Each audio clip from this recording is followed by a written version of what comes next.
కాళేశ్వరం ప్రాజెక్టుపై justice PC Ghosh commission విచారణ ముగిసింది. హైదరాబాద్లోని బీఆర్కే భవన్లో కమిషన్ విచారణ జరిగింది.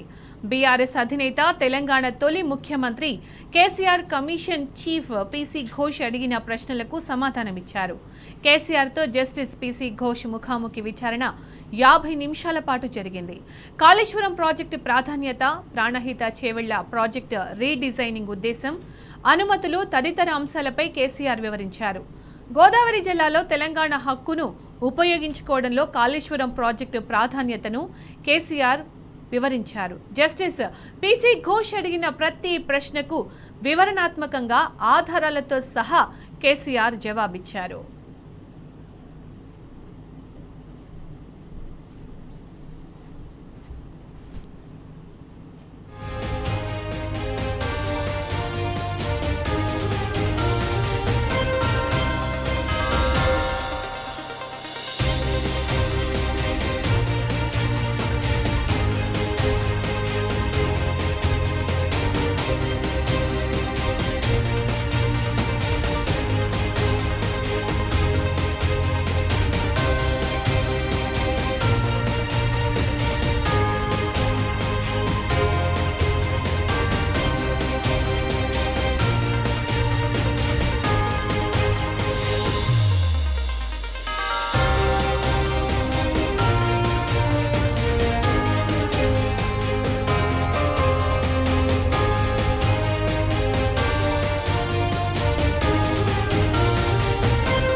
కాళేశ్వరం ప్రాజెక్టుపై జస్టిస్ పీసీ ఘోష్ కమిషన్ విచారణ ముగిసింది. హైదరాబాద్లోని బీఆర్కే భవన్లో కమిషన్ విచారణ జరిగింది.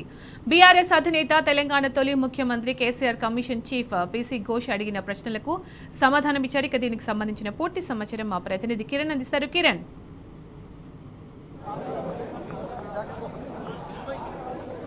కాళేశ్వరం కమిషన్ విచారణకు సంబంధించినటువంటి అంశంలో ఈ రోజు బీఆర్ఎస్ అధినేత కేసీఆర్ కూడా కాసేపటి క్రితమే హాజరయ్యారు. ఆ కమిషన్ విచారణతో కేసీఆర్ విచారణ కూడా ముగిసింది. దాదాపు 50 నిమిషాల పాటు జరిగినటువంటి సమావేశంలో పూర్తిగా కొన్ని కీలక డాక్యుమెంట్లు కూడా ఏదైతే కేసీఆర్ ఇటు కాళేశ్వరం కమిషన్ పీసీ ఘోష్ కూడా అందించినట్టుగా తెలుస్తుంది. ప్రధానంగా కాళేశ్వరం ప్రాజెక్టును చేపట్టడానికి గల కారణాలేంటి, అసలు కాళేశ్వరం ప్రాజెక్టు రీడిజైన్ ఎందుకు చేయాల్సి వచ్చింది, అసలు ఆ ఎస్టిమేషన్ అంతా ఏ విధంగా జరిగిందనే దానిపైన కూడా తాను ప్రశ్నలు సంధించినటువంటి పరిస్థితి కనబడుతుంది. ముఖ్యంగా దాదాపు ఇప్పటికే 115 మందిని విచారించినటువంటి Kaleshwaram commission chief PC Ghosh మొన్న మాజీ మంత్రి హరీష్ రావుతో పాటు ఇవాళ కేసీఆర్ ను కూడా విచారించారు. అయితే తుమ్మిడిహెట్టు ప్రాజెక్టుకు సంబంధించి ఎందుకు ప్రాజెక్టును మార్చాల్సి వచ్చింది, అక్కడ మేడిగడ్డ వద్ద కట్టాల్సినటువంటి అవసరం ఏమొచ్చిందనే దానిపైన కూడా పూర్తి స్థాయిలో తెలంగాణకు వరప్రధానిగా ఉన్నటువంటి కాళేశ్వరం ప్రాజెక్టు ఫలాలు ఏ విధంగా తెలంగాణకు అందాయి, ఎన్ని ఎకరాల మీద నీళ్లు అందించాము, అంతేకాకుండా ఎన్ని ఎకరాల మీద ఎన్ని టన్నుల కొద్ది వరి ధాన్యం పండిందనే దానిపైన కూడా పవర్ ప్లాంట్ ప్రజెంటేషన్ కూడా మాజీ మంత్రి హరీష్ రావు ఇవ్వడం జరిగింది. నిన్న సుదీర్ఘంగా ఇటు మాజీ మంత్రి హరీష్ రావు కావచ్చు, కేసీఆర్ కావచ్చు సుదీర్ఘ మంత్రాలు జరిపినటువంటి నేపథ్యంలో పూర్తిగా కాళేశ్వరంకు సంబంధించినటువంటి అంశంలో 50 నిమిషాల పాటు ఇటు విచారణ కొనసాగింది. ఆ విచారణ కూడా ముగియటంతో తాను తిరుగు పయనమైనటువంటి మనకు పరిస్థితి మనకు కనిపిస్తుంది. పూర్తిగా ఎవరైతే ప్రస్తుతం మనతో మాజీ ఎమ్మెల్యే ఎవరైతే బొల్లమల్ల యాదవ్ గారు మనతో పాటున్నారు, వారితో కూడా మాట్లాడించేటువంటి ప్రయత్నం చేద్దాం. కాళేశ్వరం విచారణ ఏ విధంగా సాగింది అనుకుంటున్నారు, అసలు ఎందుకు కేసీఆర్ ను పిలవాల్సి వచ్చిందని మీరు భావిస్తున్నారు సార్? ఈరోజు కమిషన్లో ఉన్న సభ్యులు ఎవరైతే ఉన్నారో వాళ్ళకి తెలియని విషయాలు కూడా తెలుసుకోవటానికి వాళ్ళకు సదవకాశం కేసీఆర్ గారికి పూర్తి అవగాహన ఉంది అనటానికి నిదర్శనం కాబోతుంది. తెలంగాణ యావత్ ప్రజానికాన్ని, రైతాంగాన్ని తప్పుదోవ పట్టించే ప్రయత్నం చేస్తున్న ఈ కాంగ్రెస్ సర్కార్కి చెంపపెట్టుగా ఈ జవాబు ఉండబోతుంది. 1,00,000 కోట్లు ప్రజాధనం వృధా అయింది, కాళేశ్వరం అంతా కూడా కూలిపోయింది, కొట్టుకుపోయిందని కూడా గత ఏడాదిన్నర నుంచి చెప్తున్నటువంటి పరిస్థితి. కాళేశ్వరం ప్రాజెక్టు ఎక్కడ కొట్టుకుపోయినటువంటి పరిస్థితులు మనం కనబడలేదు. కేవలం ఒక పియర్ కూలినందుకే మొత్తం ప్రాజెక్టునే తప్పుపట్టే విధంగా కాంగ్రెస్ ప్రభుత్వం వ్యవహరిస్తుంది. దీన్ని ఎట్లా చూస్తారు? అందాల పోటీలు కూడా చేసి అమ్మాయిల మీద డబ్బులు వసూలు చేసుకునే ప్రయత్నం చేసిన రేవంత్ రెడ్డి కాంగ్రెస్ సర్కార్ ఈరోజు లంచాల గురించి మాట్లాడితే ఎట్లా? పచ్చకావర్లు ఉండడానికి దేశం అంతా పచ్చగానే అవపడుతుంది అన్నట్టు ఇవాళ వాళ్ళు అవినీతిమయమై డబ్బుల సంచులకు అలవాటు పడి ఎక్కడ కమిషన్లు దొరుకుతాయా అని చెప్పేసి కొత్త కొత్త తోరు వెతుక్కునే ఈ కాంగ్రెస్ నాయకులు, కాంగ్రెస్ ప్రభుత్వం, రేవంత్ రెడ్డి సర్కారు మొత్తం వాళ్ళకి పచ్చకావర్లు అవపడ్డట్టు అందరికీ అవినీతిమయమే అవపడుతుంది.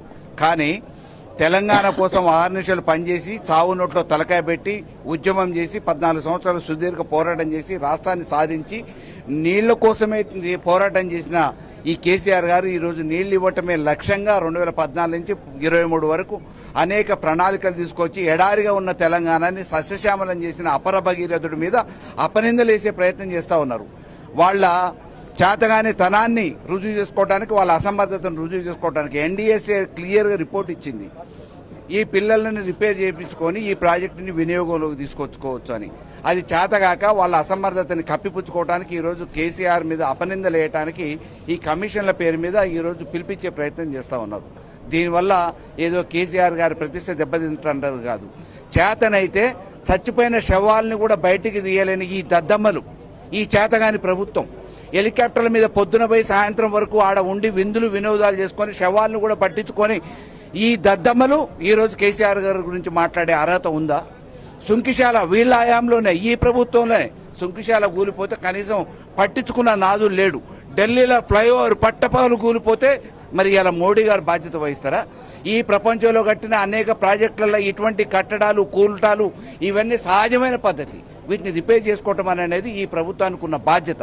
రైతాంగానికి నీళ్లు ఇవ్వాల్సిన నైతిక బాధ్యతను విస్మరించి ఇచ్చిన హామీల్ని నెరవేరడానికి చేతగాక ఈరోజు ఈ అసమర్థతని కప్పిపుచ్చుకోవడానికి కాంగ్రెస్ మీద కేసీఆర్ గారి మీద బురద చల్లడానికి కాంగ్రెస్ చేస్తున్న కుట్రల ప్రయత్నం ఇది. గత 10 ఏళ్లలో కాళేశ్వరం ప్రాజెక్టు కావచ్చు, పాలమూరు రంగారెడ్డి ఎత్తిపోతల పథకం కావచ్చు, లేదంటే శ్రీరామ్ సాగర్ కావచ్చు, ఇలా అనేక ప్రాజెక్టుల ద్వారా సస్యశ్యామలం చేసి పూర్తిగా పచ్చబడినటువంటి తెలంగాణ